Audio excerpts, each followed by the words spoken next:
Hi hello students, నేను మీ ధర్ని Srinivas, economy faculty.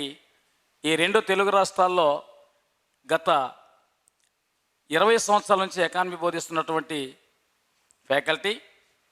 అదేవిధంగా ఇక్కడ మీ ముందుకు రావడానికి ప్రధాన కారణం మన విజయవాడలో ఉన్నటువంటి హర్షిత్ ఇన్స్టిట్యూట్ గురించి ఒక 4 మాటలు మీతో పంచుకోవాలని ఈరోజు మీ ముందుకు రావడం జరిగింది.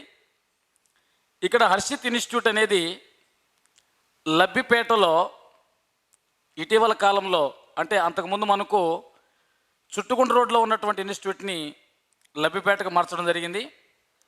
సో ఇక్కడ మనకు ఆల్రెడీ 2 గ్రూప్ 2 బ్యాచెస్ జరుగుతున్నాయి. 3వ బ్యాచ్ని 22/2/2021 అంటే మండే నుండి మనం స్టార్ట్ చేయాలనుకుంటున్నాం. సో మండే నుంచి ఆ మండే నుంచి క్లాసెస్ స్టార్ట్ అవుతాయి. మన యొక్క ముఖ్యమైనటువంటి ఉద్దేశం వచ్చేసి 24/7 అంటే 24/7 అంటే లైబ్రరీ సదుపాయం ఉంటుంది. ప్రతి ఒక్కరికి లైబ్రరీ సదుపాయం. దాదాపు ఈ రాష్ట్రంలో లభించే అన్ని రకాలైన పుస్తకాలని లైబ్రరీ రూపంలో అందిస్తున్నటువంటి ఏకైక సంస్థ మందేని గుర్తుపెట్టుకోండి. అదేవిధంగా మనకు ఆఫ్లైన్ జాయిన్ అయినటువంటి వారికి ఆన్లైన్ క్లాసెస్ కూడా ఉచితం. ఇది మాత్రం జాగ్రత్త మీరు గుర్తుపెట్టుకోవాలి. ఏ ఇన్స్టిట్యూట్ ఇవ్వనటువంటి ఒక మంచి ఫెసిలిటీ మనకు హర్షిత్ వాళ్ళు కల్పిస్తున్నారు. ఆఫ్లైన్ జాయిన్ అయినటువంటి వారికి ఆన్లైన్ క్లాసెస్ ఉచితంగా ఇవ్వబడతాయి. అదేవిధంగా డైలీ మరియు వీక్లీ ఎగ్జామ్స్ నిర్వహించేదానికి అవకాశం ఉంటుంది. ప్రతిరోజు ఎగ్జామ్స్ పెడుతున్నాం. ప్రతిరోజు ఆ రోజు సబ్జెక్ట్ అయిన వెంటనే దానికి సంబంధించినటువంటి ఒక డైలీ ఎగ్జామ్. అదేవిధంగా ఆ వారం జరిగిన సిలబస్ మొత్తానికి కూడా వీక్లీ ఎగ్జామ్స్ పెడుతున్నాం. ఆ వారం మొత్తం ఏ సిలబస్ జరుగుతుందో దాని మొత్తానికి ఎగ్జామ్ కూడా నిర్వహించడానికి అవకాశం ఉంటుంది. మరియు ఈ 4 వారాల్లో జరిగినటువంటి వీక్లీ సిలబస్ మొత్తం కూడా మంత్లీ గ్రాండ్ టెస్ట్ రూపంలో నిర్వహించి మొదటి 3 ర్యాంకులు సాధించినటువంటి వారికి బహుమతులు ఇవ్వబడుతుంది. అసలు నాకు తెలిసి గ్రూప్ 2కు సంబంధించినటువంటి ఈ విధమైనటువంటి ఒక బృహత్తరమైనటువంటి ఒక ప్రణాళికాబద్ధమైనటువంటి విధానాన్ని అవలంబిస్తున్న ఏకైక సంస్థ మరొక్కటి లేదు మందే అని చెప్పి నేను చాలా గర్వపడుతున్నా. ఎందుకంటే ఈరోజు నా క్లాస్ అయిన వెంటనే దానికి సంబంధించిన సిలబస్ మొత్తాన్ని వాళ్ళు ఎగ్జామ్ స్టార్ట్ చేశారు వాళ్ళు. కాబట్టి తప్పకుండా వ్యూవర్స్ మీరందరూ కూడా జాగ్రత్తగా పరిశీలించి 22వ తేదీ అనగా మండే రోజు 3వ బ్యాచ్ మనకు ప్రారంభమవుతుంది. ఆల్రెడీ 2 బ్యాచ్లు కంప్లీట్ అవుతున్నాయి. మండేకి కంప్లీట్ అయిపోతాయి. సో మండే రోజు అనగా 22వ తేదీ, మరి ముఖ్యంగా చెప్తున్నాను, 22వ తేదీ ఫిబ్రవరి 22వ తేదీ మనకు బ్యాచ్ స్టార్ట్ అవుతుంది, 3వ బ్యాచ్. సో ప్రతి ఒక్కరూ ఈ మంచి ప్లాట్ఫామ్ను ఉపయోగించుకొని ఒకన గ్రూప్ 2 రాబోయే నోటిఫికేషన్లో మీరు విజేతలు అవ్వాలని కోరుకుంటూ మరొకసారి ఒకన మీకు ధన్యవాదాలు తెలుపుకుంటూ ఈ అవకాశాన్ని ఇచ్చినటువంటి హర్షిత్ ఇన్స్టిట్యూట్ వారికి మరొకసారి హృదయపూర్వక ధన్యవాదాలు తెలియజేస్తూ ఒకన సెలవు తీసుకుంటున్నాను. Thank you. Hi hello students. So గతంలో మనం బడ్జెట్ చేసాం, పార్ట్ 1 పేపర్ అది.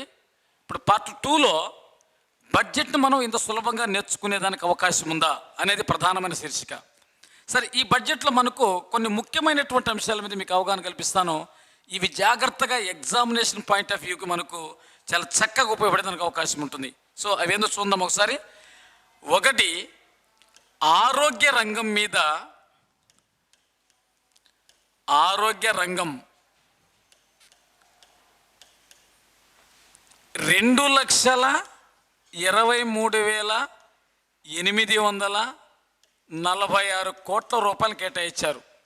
2,23,846 కోట్ల రూపాయలు. మనం దీన్ని పూర్తిగా మీరు ఎలా గుర్తుపెట్టుకోవాలంటే 2.23 లక్షల కోట్ల రూపాయలను గుర్తుపెట్టుకోండి.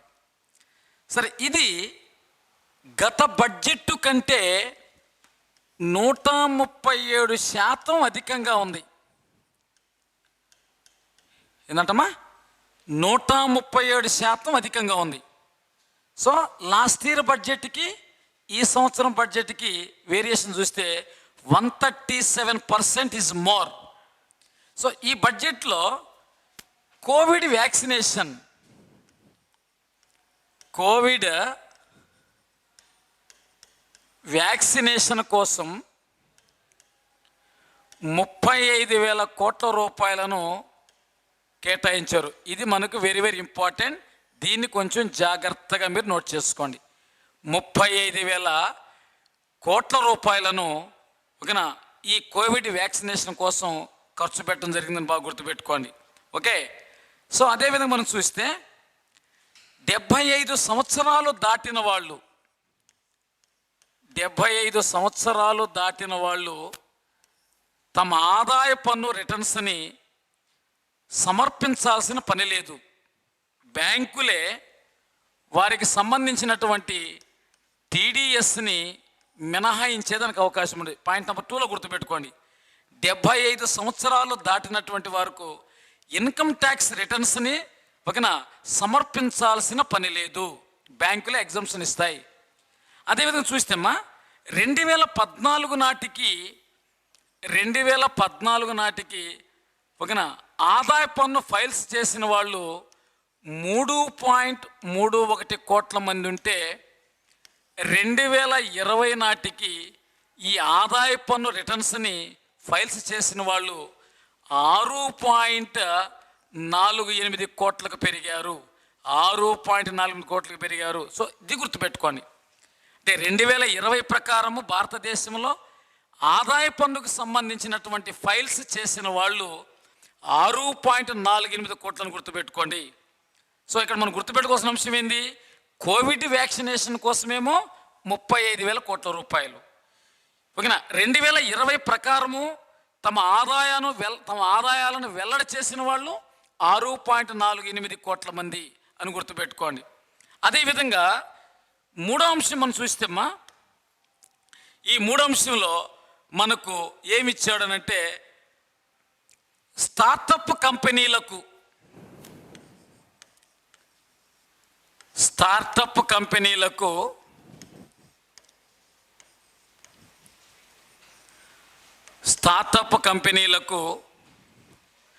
ఒక సంవత్సరం వరకు ట్యాక్స్ హాలిడే. 1 year 1 సంవత్సరం వరకు ట్యాక్స్ హాలిడే అంటే సంవత్సరం వరకు ట్యాక్స్ చెల్లించవలసిన పని లేదు. స్టార్టప్ కంపెనీలు బాగా గుర్తుపెట్టుకోండి. ఓకేనా ఈ దేశంలో ఉన్నటువంటి అంకుర పరిశ్రమలన్నీ కూడా బాగా అంకుర పరిశ్రమలు స్టార్టప్ కంపెనీస్ అని గుర్తుపెట్టుకోండి. అదేవిధంగా 4వ అంశం చూస్తే ఇండ్ల రుణాలపై వడ్డీ.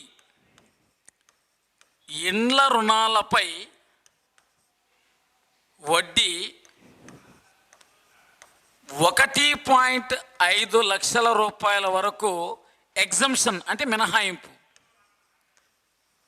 1.5 లక్షల రూపాయల వరకు మినహాయింపు ఉంటుంది.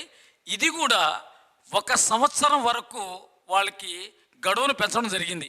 4వ అంశం.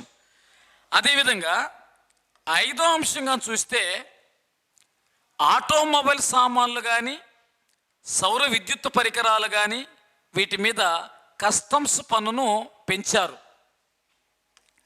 ఆటోమొబైల్స్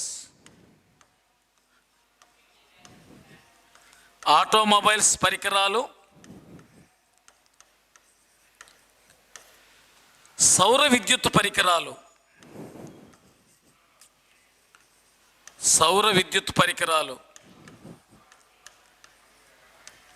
వీటి మీద కస్టమ్స్ పన్నును పెంచారు.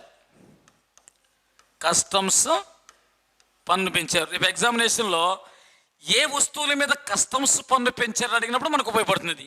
ఆటోమొబైల్ పరికరాలు, సౌర విద్యుత్ పరికరాలు వీటి మీద కస్టమ్స్ పన్నుని పెంచాను బాగా గుర్తుపెట్టుకోండి. ఓకేనా? ఎస్. అదేవిధంగా 6వ పాయింట్ అమ్మా 6th one పాయింట్ చూస్తే ఈ బడ్జెట్లో BPCL company okay IDBI 2 public sector banks అదేవిధంగా 2 పబ్లిక్ సెక్టార్ బ్యాంక్స్ బాగా గుర్తుపెట్టుకోండి. అదేవిధంగా ఎల్ఐసిలను ప్రైవేటీకరించాలని నిర్ణయించారు. ఈ బడ్జెట్లో ప్రధానంగా తీసుకున్న అంశం ఇది, బాగా గుర్తుపెట్టుకోమ్మా. భారత పెట్రోలియం కార్పొరేషన్ లిమిటెడ్, ఓకేనా, industrial development bank of India, 2 public sector ప్రభుత్వ రంగ బ్యాంకులను, అదేవిధంగా ఎల్ఐసిలను ప్రైవేటీకరించాలని ఓకేనా ఈ సంవత్సరం నూతనంగా తలపెట్టినటువంటి మరొక అంశాన్ని గుర్తుపెట్టుకోండి. ఓకే, అదేవిధంగా మనం చూస్తే బీమా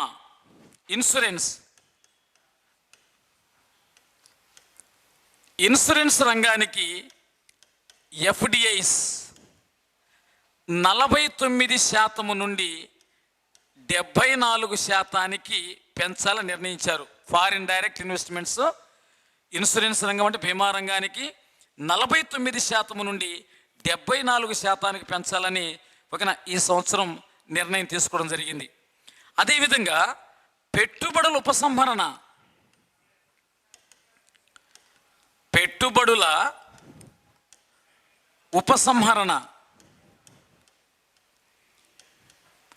దీన్ని ఇంగ్లీష్లో ఏమంటాం? డిస్ఇన్వెస్ట్మెంట్స్.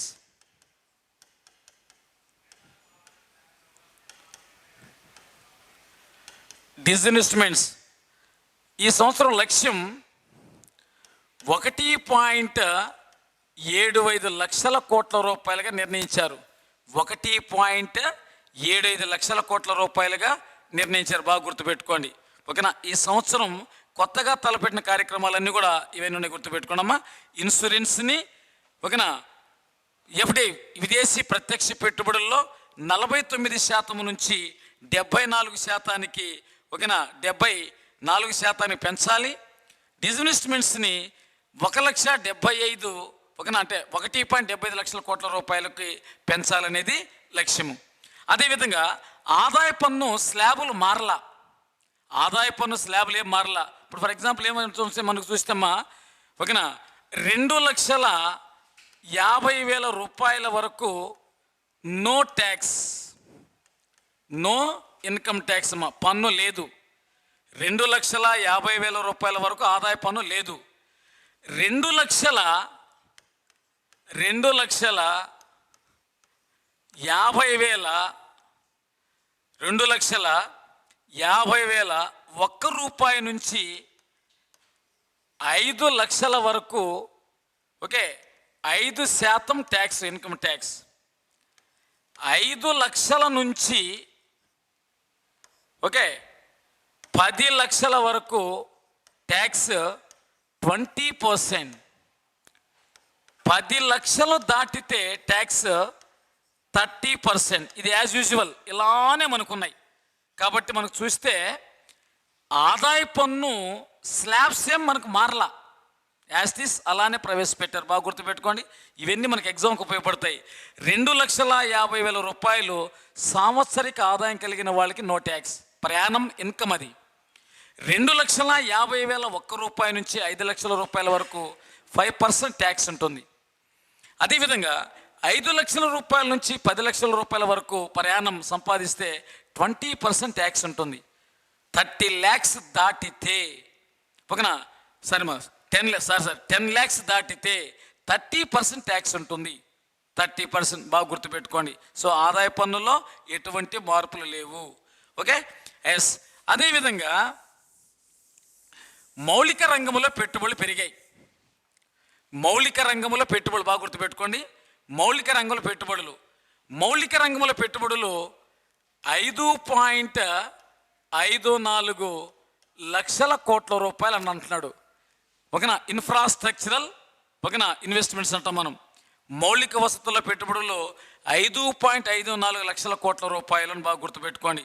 దీనిలో 1.18 లక్షల కోట్ల రూపాయలు వచ్చేసి రోడ్లు highways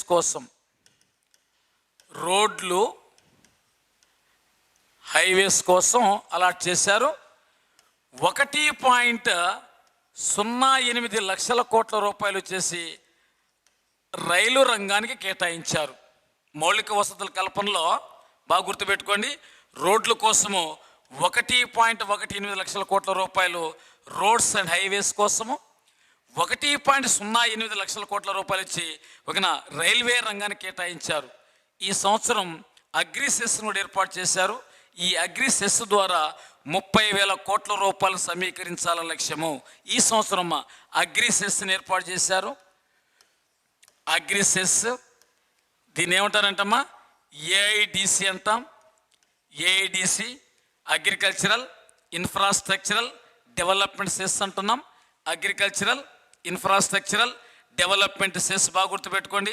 agricultural infrastructural development cess ఈ సంవత్సరం ఈ సెస్ ద్వారా 30 లక్షల కోట్ల రూపాయలను 30,000 కోట్ల రూపాయలను సమీకరించాలని లక్ష్యము. 30,000 కోట్ల రూపాయలను గ్యాదర్ చేయాలనేది లక్ష్యం. బాగా గుర్తుపెట్టుకోండి. 30,000 కోట్ల రూపాయలను గుర్తుపెట్టుకోవాలి. ఓకేనా. ఈ అగ్రి సెస్ని వేటి మీద వేస్తున్నారు అని అంటే ఒకటి బంగారం, వెండి 2.5%. అదేవిధంగా యాపిల్స్ 35%. అదేవిధంగా కాబూలి శనగలు అంటే వైట్ తెల్ల శనగలు 30%. సాధారణ శనగలు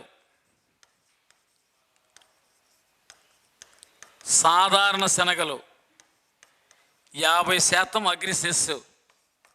50% అగ్రిసెస్. అదేవిధంగా ఆయిల్ అంటే సన్ఫ్లవర్ 20%. ఫామ్ ఆయిల్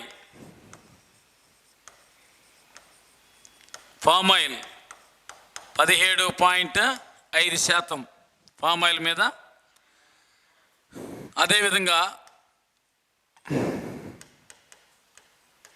బఠానీలు 10% అగ్రిసెస్. అదేవిధంగా పత్తి మరియు ఎరువులు అంటాం, వీటి మీద 5% సెస్. అదేవిధంగా బొగ్గు లిగ్నైట్ 1.5% సెస్. సో ఈ విధంగా సెస్ ఉంది. అదేవిధంగా ఈ సంవత్సరం కొత్తగా మనకు చూస్తే అదేవిధంగా పెట్రోల్ డీజిల్ మీద కూడా అగ్రిసెస్ కొత్తగా వేశారు రూపాయలు. ఓకేనా. పెట్రోలు డీజిల్ పెట్రోలు మీద ₹2.50, డీజిల్ మీద ఓకేనా ₹4.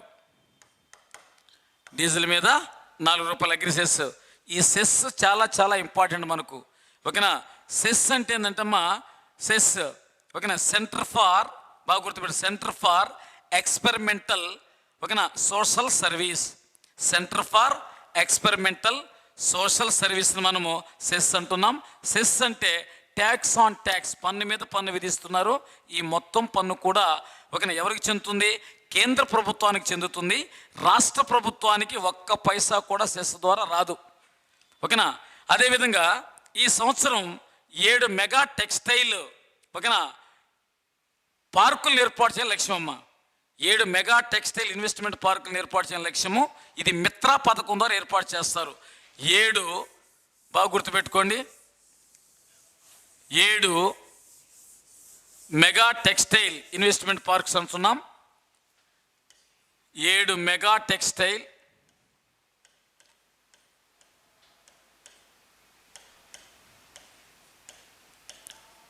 ఇన్వెస్ట్మెంట్ పార్కులు ఏర్పాటు చేయాలంటే ప్రధాన లక్ష్యం 7 మెగా టెక్స్టైల్ ఇన్వెస్ట్మెంట్ పార్కుల్ని ఏర్పాటు చేయాలి లక్ష్యం. బాగా గుర్తుపెట్టుకోండి. అదేవిధంగా ఈ బడ్జెట్లో ఈనాం గురించి కూడా చర్చ జరిగింది. ఈనాం అంటే electronic national agricultural marketing.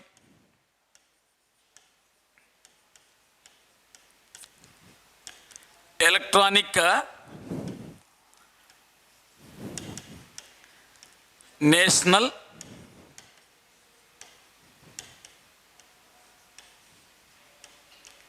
Agricultural marketing, దీని ఈనామ్ మార్కెట్స్ అంటాము కాబట్టి గుర్తుపెట్టి, ఈనామ్ ఎలక్ట్రానిక్ నేషనల్ అగ్రికల్చరల్ మార్కెటింగ్. వీటిని 2018లో ఏర్పాటు చేస్తే ఈ బడ్జెట్లో దీని మీద ఒక రకమైనటువంటి ప్రతిస్పందన వచ్చింది మనకు. ఎందుకంటే దీని మీద కొంత అప్రిప్రియేట్ ఉంది మనకు. ఏంటంటే 2018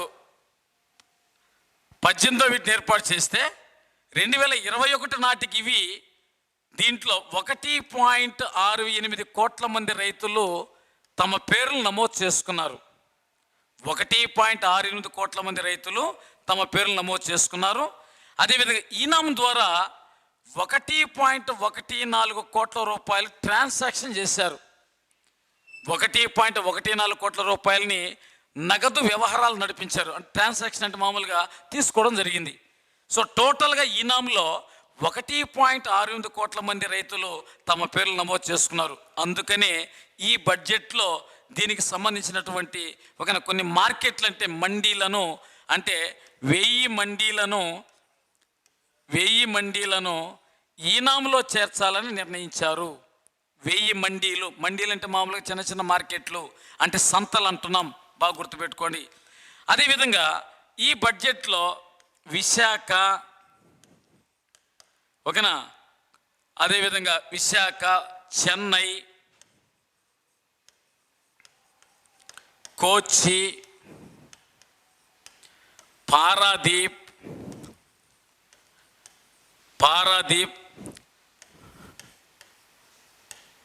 పెటువఘాట్లలో షిప్పింగ్ హార్బర్స్ అని అభివృద్ధి చేయడము. విశాఖ, చెన్నై, కొచ్చి, పారాదీప్, పెటువఘాట్ వీటిలో షిప్పింగ్ హార్బర్స్ని అభివృద్ధి చేసే దానికోసము ఎకనామిక్ యాక్టివిటీ హబ్స్ ఏర్పాటు చేస్తారు. ఎకనామిక్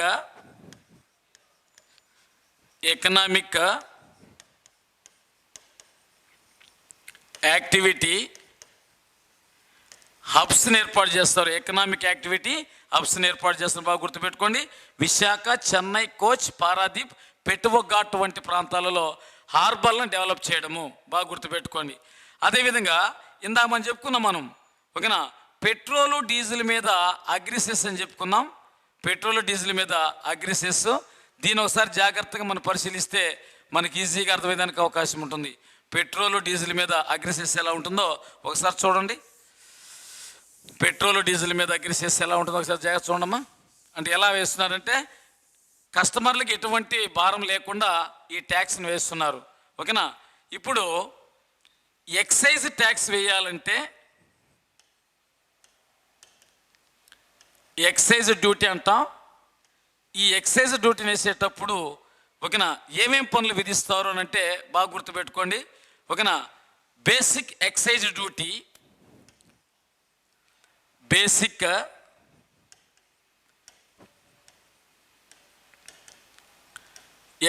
డ్యూటీ, దీన్ని బీడ్ అంటాం. బేసిక్ ఎక్సైజ్ డ్యూటీ బాగా గుర్తుపెట్టుకోండి. అదేవిధంగా స్పెషల్ అడిషనల్ ఎక్సైజ్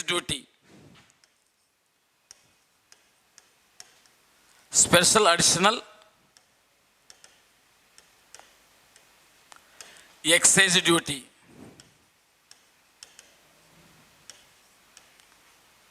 దీన్ని ఏమంటామంటమ్మా SAED అంటాం మనం. SAED బాగా గుర్తుపెట్టుకోండి. ఇప్పుడు పెట్రోల్ మీద అగ్రిసెస్ చేస్తారు కదా, పెట్రోల్ మీద అగ్రిసెస్ చేస్తారు జనరల్గా, అవునా? గతంలో ఉన్నింది తగ్గించారు, అంటే ఇప్పుడు పెట్రోల్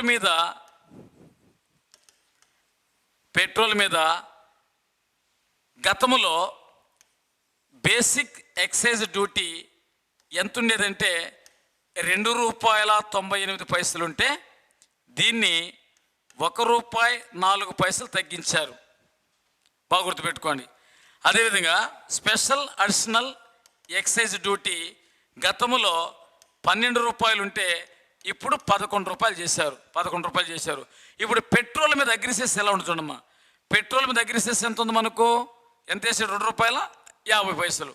కాబట్టి ఇప్పుడు మొత్తం ఎలా ఉంటుందంటే basic excise duty plus special additional excise duty plus ఓకేనా అగ్రిసెస్. ఇప్పుడు బేసిక్ ఎక్సైజ్ డ్యూటీ ఎంత ఉంది మనకు? ₹1.4 ప్లస్ ఓకేనా. స్పెషల్ అడిషనల్ వచ్చేసి ₹11 ప్లస్ పెట్రోల్ మీద అగ్రిసెస్ ఎంత మనకు ప్రజెంట్? ₹2.50. ఇది గతంలో ఉన్నటువంటి బేసిక్ ఎక్సైజ్ డ్యూటీ ₹2.98 ఉంటే ₹1.04 తగ్గించారు దాన్ని. స్పెషల్ అడిషనల్ ఎక్సైజ్ డ్యూటీ ₹12 ఉంటే ₹11 తగ్గించారు. ఎందుకని మామూలుగా ఏంటంటే కస్టమర్ల మీద అధిక భారం, వినియోగదారుల మీద అధిక భారం ఉండకూడదని కేంద్ర ప్రభుత్వము ఈ యొక్క ట్యాక్స్ని తగ్గించింది. ఓకేనా. ఇప్పుడు ప్రజెంట్ మొత్తం టోటల్గా మనం చూస్తే ఓకేనా ఎంత చెల్లిస్తున్నాం మనకు జనరల్ చూస్తేమ్మా? ఓకే ₹13 చూడండి ఒకసారి. అవునా సరే ₹14 ఓకేనా 9 మనం చెల్లిస్తున్నాం. ఇది రాష్ట్రాలు చెల్లించవలసిన ట్యాక్స్ మాట తగ్గించేశారు. అదే డీజిల్ మీద చూడండి ఒకసారి.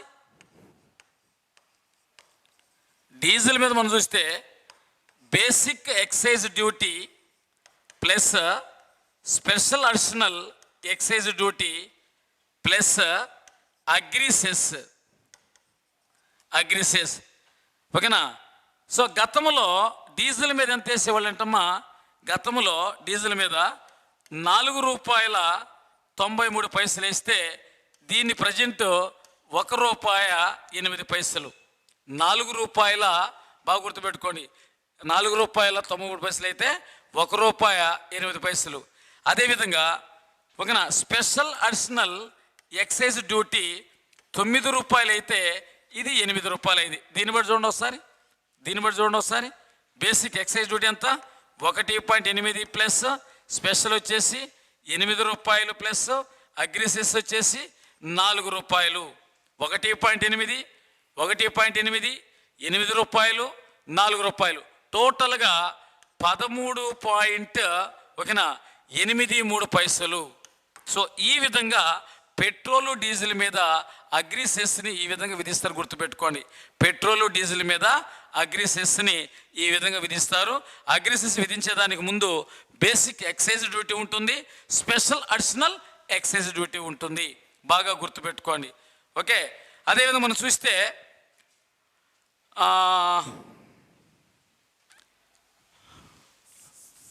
మరికొన్ని అంశాలు కూడా మనం డిస్కస్ చేసుకోవచ్చమ్మా. ఆరోగ్యం మీద ఆత్మనిర్భర్ స్వాస్థ్య యోజన. ఆత్మనిర్భర్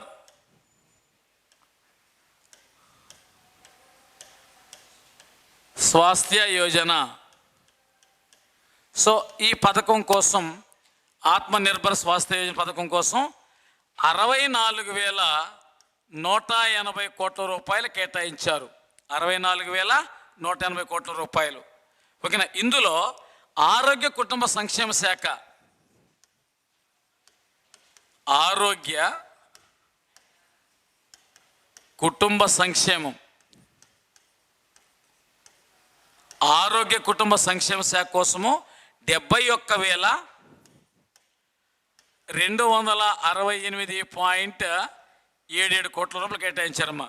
ఆరోగ్య కుటుంబ సంక్షేమ శాఖకు 71,268.77 కోట్ల రూపాయలు కేటాయించారు. అదేవిధంగా ఆరోగ్య రంగంలో పరిశోధనలు, ఆరోగ్య రంగంలో పరిశోధనలు, ఆరోగ్య రంగంలో పరిశోధనల కోసము 2,663 కోట్ల రూపాయలు కేటాయించారు. 2,663 కోట్ల రూపాయలు. బాగా గుర్తుపెట్టుకోండి. ఓకేనా. అదేవిధంగా జల్ జీవన్ మిషన్, జల్ జీవన్ మిషన్ కోసము 50,000 కోట్ల రూపాయలు కేటాయించారు. 50,000 కోట్ల రూపాయలు కేటాయించారు. కావాలి గుర్తుపెట్టుకోండి. స్వచ్ఛ భారత్ కోసం, స్వచ్ఛ భారత్ అభియాన్ కోసం ఉంటున్నాం మనం. స్వచ్ఛ భారత్ అభియాన్ కోసము స్వచ్ఛ భారత్ అభియాన్ 2.0 అనాలి. 2.0 దీనికోసం 41,678 కోట్ల రూపాయలు కేటాయించారు. ఇది కొంచెం ఇంపార్టెంట్, జాగ్రత్త గుర్తుపెట్టుకోండి. స్వచ్ఛ భారత్ అభియాన్ 2.0 అంటే రెండో విడత 41,678 కోట్ల రూపాయలు కేటాయించారు, గుర్తుపెట్టుకోండి. అదేవిధంగా మనం చూస్తేమ్మా, గతంలో ఉన్న supplementary nutrition program plus Poshan Abhiyan ఈ రెండు కలిపేసి మిషన్ పోషణ్ 2.0గా ప్రారంభించారు. గతంలో ఉన్నటువంటి ఒక supplementary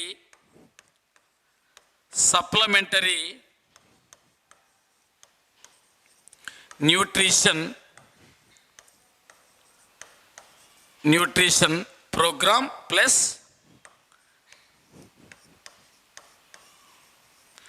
supplementary nutrition program plus Poshan Abhiyan ఈ రెండు పథకాలను కలిపేసి ఇప్పుడు ఒక వినూత్నమైన పథకాన్ని, కొత్త పథకాన్ని తీసుకొచ్చారు. ఈ రెండు పథకాలు గతంలో పథకాలమ్మా. సప్లిమెంటరీ న్యూట్రిషన్ ప్రోగ్రామ్ను ప్లస్ పోషణ్ అభియాన్ ఈ రెండింటిని కలిపేసి మిషన్ పోషణ్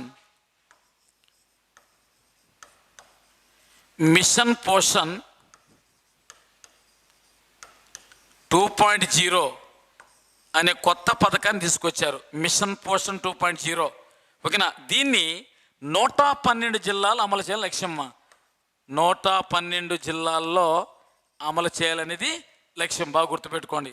112 జిల్లాల్లో అమలు చేయాలనేది లక్ష్యము. ఓకే.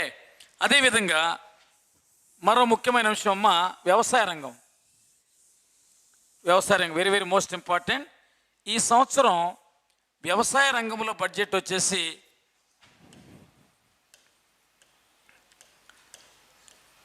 వ్యవసాయ రంగంలో బడ్జెట్ 1,31,531 కోట్ల రూపాయలు. ఇది వ్యవసాయ రంగంలో బడ్జెట్. బాగా గుర్తుపెట్టుకోండి. ఓకేనా. 1,31,531 కోట్ల రూపాయలు.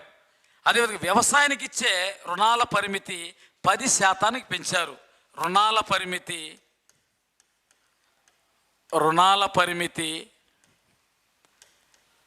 10% పెంచారు. వ్యవసాయానికి ఇచ్చే రుణాల పరిమితి 10%. అదేవిధంగా సాగు కోసము ఎంత ఖర్చు పెట్టాలనుకుంటున్నారు? సాగు రుణాల లక్ష్యము 16.5 లక్షల కోట్ల రూపాయలు నిర్ణయించారు. 16.5 లక్షల కోట్ల రూపాయలు సాగు రుణాల లక్ష్యం. సాగు కోసం ఇచ్చే అప్పు 16.5 లక్షల కోట్ల రూపాయలు అయితే రుణాల పరిమితికి ఓకేనా ఇచ్చే అప్పు 10% పెంచారు. అదేవిధంగా ఆపరేషన్ గ్రీన్ స్కీమ్, ఆపరేషన్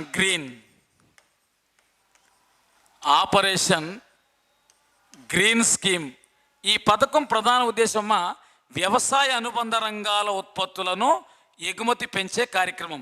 వ్యవసాయ అనుబంధ రంగాల ఉత్పత్తులను ఎగుమతి పెంచే కార్యక్రమం. సాధారణంగా ఈ పథకంలో ఒకనా ఉల్లి, ఒకనా అదేవిధంగా టమోటో,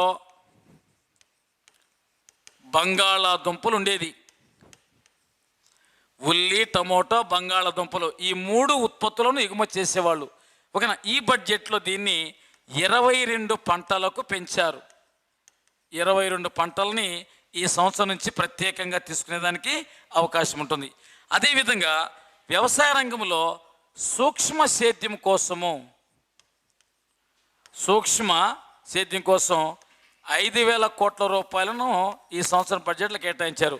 సూక్ష్మ సేద్యం కోసము 5,000 కోట్ల రూపాయలను కేటాయించారు. అదేవిధంగా ఈ సంవత్సరం ఓకేనా తెలంగాణలో రైతు బంధు కానీ, ఆంధ్రప్రదేశ్లో రైతు బజారు కానీ, ఒడిస్సాలో కాలియా ఓకేనా ఇటువంటి వాటికి నగదు బదిలీ కార్యక్రమం ప్రవేశపెట్టారు. తెలంగాణలో రైతు బంధు పథకం తెలంగాణ రాష్ట్రంలో, మన రాష్ట్రంలో రైతు భరోసా పథకం, పక్కనే ఒడిస్సాలో కాలియా పథకాలు ఉన్నాయి. ఈ 3 పథకాలకి నగదు బదిలీ పథకాన్ని ప్రవేశపెట్టని గుర్తుపెట్టుకోండి. నగదు బదిలీ పథకాలు. ఓకే, అదేవిధంగా స్టాండప్ కంపెనీలు అంటాం మనం. ఇంతకుముందు స్టార్టప్ రాసాం, ఇప్పుడు స్టాండప్ కంపెనీలు. స్టాండప్ కంపెనీస్ అంటున్నాం. ఇది ఎవరి కోసం అంటే మా ఎస్సీ ఎస్టీ మహిళలకు ఒక యాజమాన్య హక్కులు కల్పించడానికి ఏర్పాటు చేసినటువంటి పథకం ఇది. ఎస్సీ ఎస్టీ మహిళలు పారిశ్రామికంగా అభివృద్ధి చెందడానికి ఈ పథకాన్ని ఏర్పాటు చేశారు. సో ఈ సంవత్సరం ఈ బడ్జెట్లో ఎస్సీ ఎస్టీ మహిళలకు ఇచ్చే మార్జిన్ మనీ ఓకేనా 15% తగ్గించారు. ఎస్సీ ఎస్టీ మహిళలకు ఇచ్చే మార్జిన్ మనీ 15%కి తగ్గించడం జరిగింది. బాగా గుర్తుపెట్టుకోండి. ఓకే, అదేవిధంగా ప్రధానమంత్రి కిసాన్ నిధి, ప్రధానమంత్రి కిసాన్ నిధి యోజన, దీనికోసం 65,000 కోట్ల రూపాయలను కేటాయించను. 65,000 కోట్ల రూపాయలని ఇక్కడ కేటాయించడం జరిగింది. బాగా గుర్తుపెట్టుకోండి. ఇవి మనకు ప్రధానమైనటువంటి అంశాలను గుర్తుపెట్టుకోవాలి. ఓకే, ఎస్, ఈ బడ్జెట్లో మనం సాధారణంగా చూస్తేమ్మా ఈ బడ్జెట్లో మెయిన్ ఆంధ్రప్రదేశ్ గురించి కూడా కొంత మనకు 15th ఫైనాన్స్ కమిషన్ గురించి మనము ఇచ్చిన స్టేట్మెంట్స్ కూడా కొన్ని జాగ్రత్తగా మనం నేర్చుకోవాలి. ఓకే, బాగా గుర్తుపెట్టుకోండి. ఓకే, ప్రజెంట్ మనకు 15th ఫైనాన్స్ కమిషన్ ఉంది, 15వ ఆర్థిక సంఘం ఉంది. 15వ ఆర్థిక సంఘం యొక్క సిఫారసులు ఏ విధంగా ఉన్నాయి అనే దాన్ని మనము జాగ్రత్తగా పరిశీలిద్దాం. ఓకే, ఎస్, ఈ 15వ ఆర్థిక సంఘం, ఈ 15వ ఆర్థిక సంఘం chairman NK Singh, Nandakishore Singh, NK Singh. ఈ 15వ ఆర్థిక సంఘంలో పూర్తికాల సభ్యులు పర్మనెంట్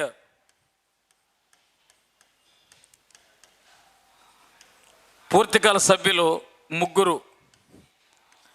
ఎవరు వాళ్ళు? నారాయణ ఝా, నారాయణ్ ఝా, అదేవిధంగా అనూప్ సింగ్, అనూప్ సింగ్, అశోక్ లహరి, అశోక్ లహరి అండ్ తాత్కాలిక సభ్యుడు, తాత్కాలిక మెంబర్ అంటాం లేదా సభ్యుడు ఎవరు అని అంటే రమేష్ చంద్. సో ఇది మనకున్నటువంటి ఈ స్ట్రక్చర్ అమ్మ 15వ ఆర్థిక సంఘం. 15వ ఆర్థిక సంఘంలో చైర్మన్ ఎన్కే సింగ్ ఉంటాడు, నందకిషోర్ సింగ్. పూర్తికాల సభ్యులు 3 ఉంటారు, నారాయణ ఝా, అనూప్ సింగ్, అశోక్ లహరి, వీళ్ళు పర్మనెంట్ మెంబర్స్. తాత్కాలిక సభ్యుడు మాత్రము రమేష్ చంద్ ఉంటాడు. బాగా గుర్తుపెట్టుకోండి. ఈ 15వ ఆర్థిక సంఘం ప్రకారము ఒక వెయిటేజెస్ ఎలా వస్తుంది, ఏ అంశాల ప్రాతిపదిక తీసుకొని దాని ప్రకారం వెయిటేజ్ ఇస్తారని చూస్తే ఈ 15వ ఆర్థిక సంఘంలో కొన్ని అంశాలకు ప్రాధాన్యత ఇచ్చారు. ఏంది అంశాలంటే ఓకేనా, S1 జనాభాకి ప్రాధాన్యత, 2 విస్తీర్ణం, నెక్స్ట్ 3 అటవీ ప్రాంతం, అటవీ ప్రాంతం ఓకేనా. నెక్స్ట్ ఆదాయం, ఆ రాష్ట్రాల్లో ఉన్నటువంటి ఆదాయ వనరులు అంటాం మనం. అదేవిధంగా పన్ను ఆదాయం, పన్ను ఆదాయం. నెక్స్ట్ ఆ రాష్ట్రాల్లో ఉన్నటువంటి ఒక జనాభా డెమోగ్రఫీ అంటే జనాభాలో మార్పులు, జనాభాలో మార్పులు అంటే డెమోగ్రఫిక్ ఏమంటాం మనము, ట్రెండ్స్ అంటాం మనం, డెమోగ్రఫిక్ ట్రెండ్స్ అంటాం మనం, జనాభాల మార్పులు.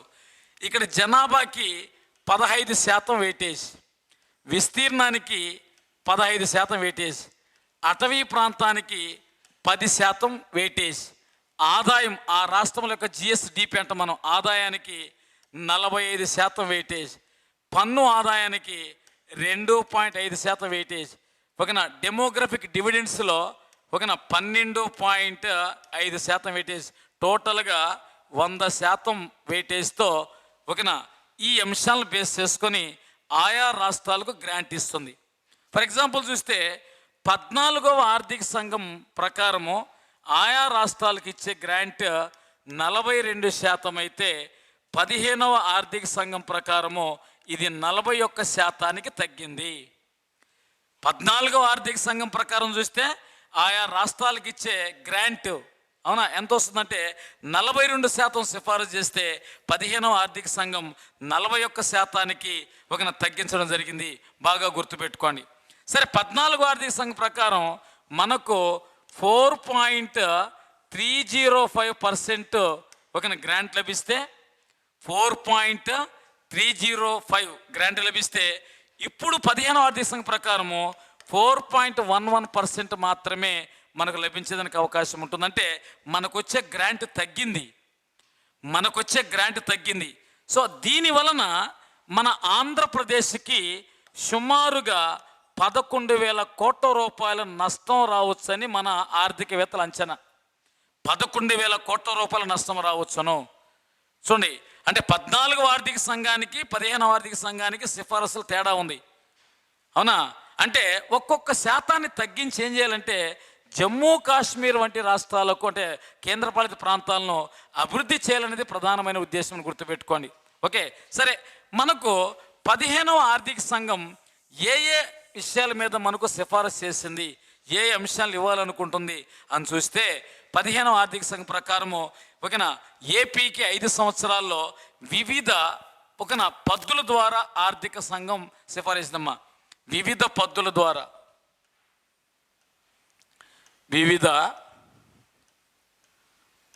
ద్వారా ఏపీకి వచ్చే ఆదాయం, ఆంధ్రప్రదేశ్కి వచ్చే ఆదాయం బాగా గుర్తుపెట్టుకోండి. వివిధ పద్ధతుల ద్వారా ఏపీకి వచ్చే ఆదాయం బాగా గుర్తుపెట్టుకోండి. ఓకేనా? ఒకటి పన్నుల వాటా.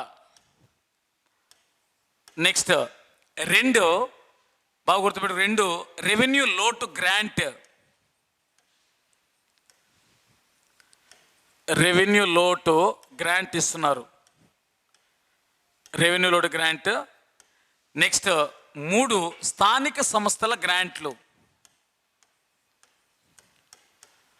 స్థానిక సంస్థల గ్రాంట్లు. అదేవిధంగా 4 ఒకనా డిజాస్టర్ మేనేజ్మెంటే ఏం చెప్తున్నాం మనము, ప్రకృతి వైపరీత్యం కోసం కూడా ఇస్తారు మనకు. ప్రకృతి వైపరీత్యం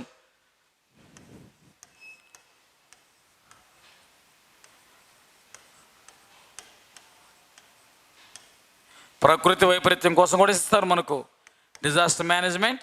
ఓకేనా? అదేవిధంగా ఆరోగ్యం.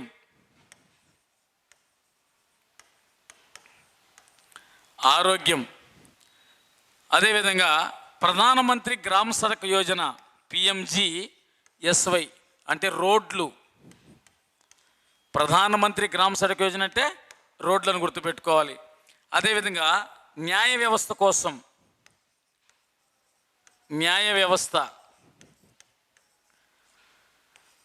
ఉన్నత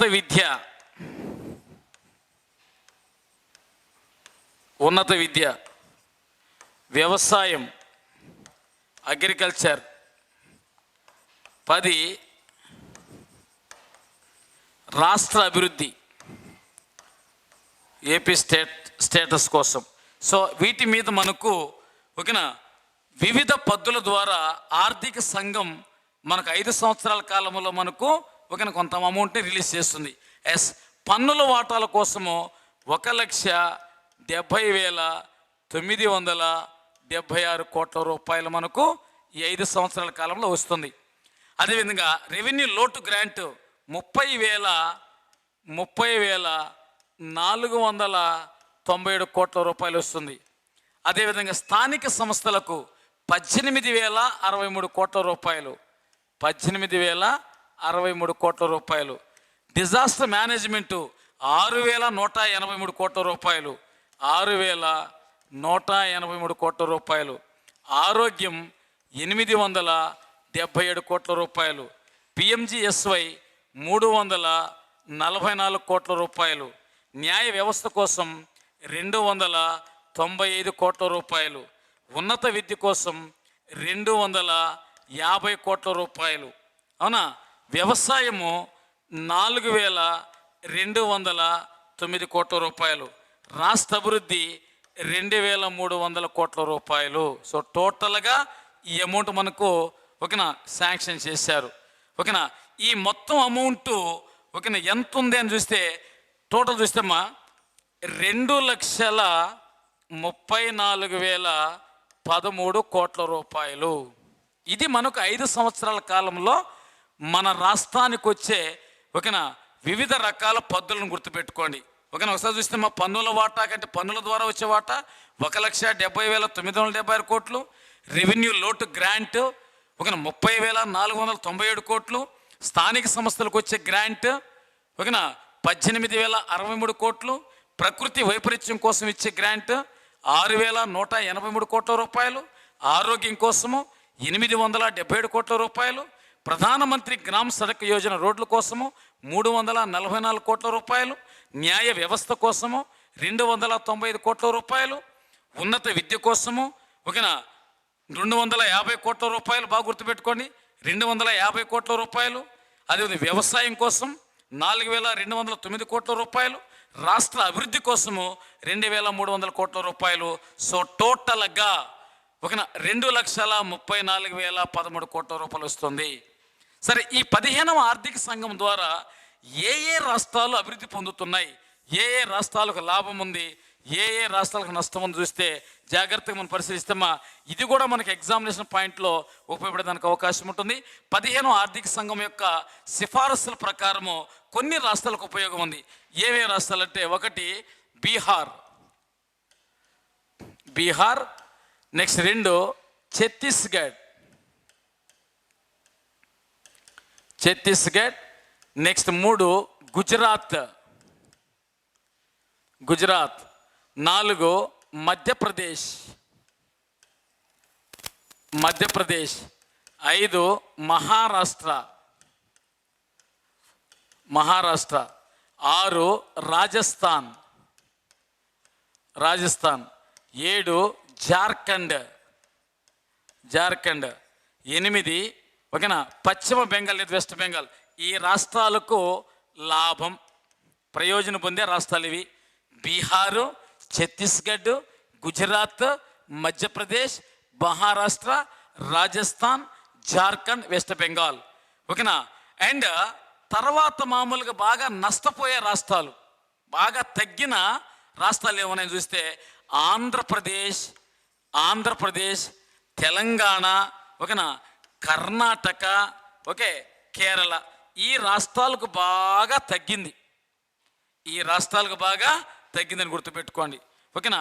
అదేవిధంగా ఎలక్షన్స్ జరిగే రాష్ట్రాలు ఉన్నాయి కదా, ఈ ఎలక్షన్ జరిగే రాష్ట్రాల్లో ఈ సంవత్సరం బడ్జెట్ ప్రకారం చూస్తే ఎంత కేటాయించారు అని అంటే, ఫర్ ఎగ్జాంపుల్ చూస్తే మా వెస్ట్ బెంగాల్ వాళ్ళకి 25,000 కోట్లు కేటాయించారు. 25,000 కోట్లు వెస్ట్ బెంగాల్కి 25,000 కోట్లు కేటాయించారు. అదేవిధంగా తమిళనాడు రాష్ట్రానికి 1.03 లక్షల కోట్లు కేటాయించారు తమిళనాడు. ఓకేనా?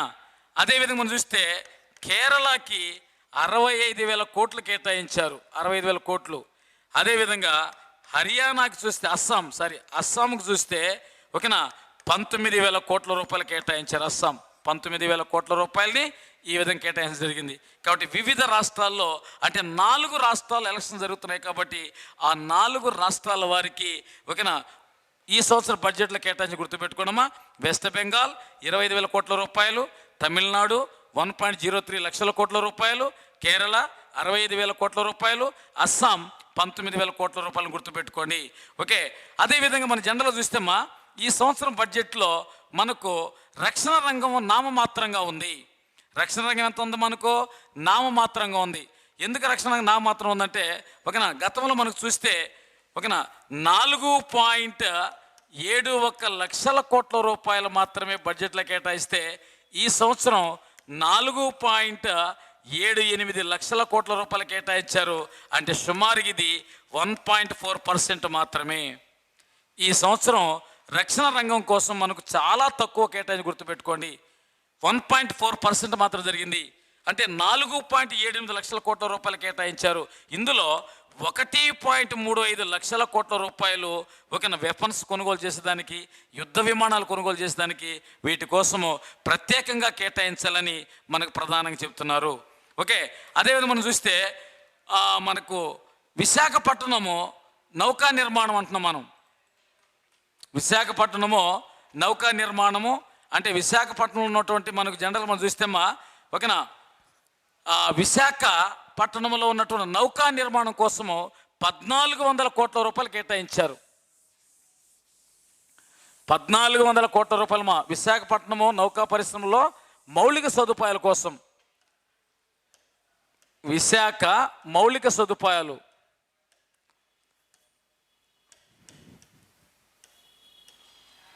కోసం 1400 కోట్లు కేటాయించారు. అదేవిధంగా ఉద్దానం అంటే శ్రీకాకుళం జిల్లాలో ఉన్నటువంటి ఉద్దానం అంటున్నాం. ఇది కిడ్నీ బాధితుల కోసం, కిడ్నీ రోగుల కోసము 300 కోట్ల రూపాయలు కేటాయించారు. 300 కోట్ల రూపాయలు శ్రీకాకుళం జిల్లాలో ఉన్నటువంటి ఉద్దానం కిడ్నీ రోగుల కోసం 300 కోట్లు. అదే పల్నాడు కనిగిరి ఫ్లోరైడ్, పల్నాడు కనిగిరి ఇక్కడ ఫ్లోరైడ్ బాధితులు ఎక్కువగా ఉన్నారు. వీళ్ళ కోసం 400 కోట్ల రూపాయలు కేటాయించారు. అదేవిధంగా యురేనియం కార్పొరేషన్ ఆఫ్ ఇండియా ఆధ్వర్యంలో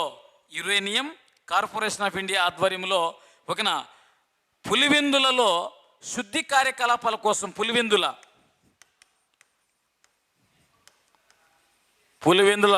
శుద్ధి కార్యకలాపం కోసము 200 కోట్ల రూపాయలు కేటాయించారు. 200 కోట్ల రూపాయలు కేటాయించారు. టోటల్గా 2300 కోట్ల రూపాయలను ఒకనా ఈ సంవత్సరం మనకు 15వ ఆర్థిక సంఘం సిఫారసు చేసింది. బాగా గుర్తుపెట్టుకోండి, మొత్తం సిఫారసు ఎంతమ్మా 2300. విశాఖ మౌలిక సదుపాయాల కోసము 1400 కోట్ల రూపాయలు, శ్రీకాకుళం జిల్లాలో ఉన్నటువంటి ఉద్దానములో కిడ్నీ రోగుల కోసము 300 కోట్ల రూపాయలు, పల్నాడు మరి కనిగిరి ప్రాంతాల్లో ఉన్నటువంటి ఫ్లోరైడ్ వాటర్ కోసం ఉన్న బాధితుల కోసము 400 కోట్ల రూపాయలు, యురేనియం కార్పొరేషన్ ఆఫ్ ఇండియా ఆధ్వర్యంలో ఒకన పులివెందులలో శుద్ధి కార్యకలాపాల కోసము 200 కోట్ల రూపాయలు, టోటల్గా 2300 కోట్ల రూపాయలను ఈ 15వ ఆర్థిక సంఘం మనకు సిఫారసు చేసింది. సో ఇవి మనకు ఎగ్జామినేషన్కి బాగా ఉపయోగపడే పాయింట్ అనే ఉద్దేశం కోసం వీటిని మీతో డిస్కస్ చేశాను. మీరు జాగ్రత్తగా నోట్స్ రాసుకొని వీటిని ప్రిపేర్ కాగలిగితే మనం హ్యాపీగా ఎగ్జామినేషన్లో ఏ బిట్ అయినా పెట్టేదానికి అవకాశం ఉంటుంది. Okay, thank you very much.